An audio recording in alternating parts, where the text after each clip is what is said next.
Ito na nga ang recipe ng ating basic pizza dough.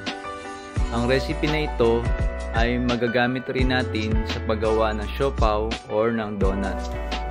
Pagsamasamahin lang natin lahat ng ingredients except sa tubig dahil ang tubig ay nakadepende sa kung nag-form na ba ang ating dough.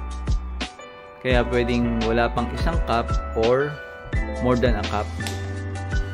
Kapag nakita natin na nagsama-sama na, pwede natin siyang start i-knead.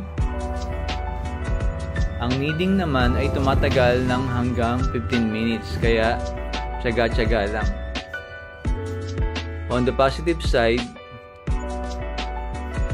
ang kneading ay nakakales ng stress.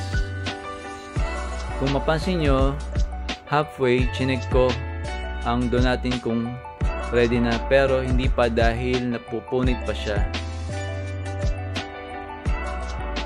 Kaya continue lang sa kneading. Kung mayroon po kayong katanungan, pwedeng mag-comment at pipilitin po nating sagutin ito. So after 15 minutes, ready na nga ang ating pizza dough dahil stretchy na siya. Sa next video po natin, itry po natin na gumawa ng donut or ng siopaw with the same recipe. Kaya abangan nyo po ito.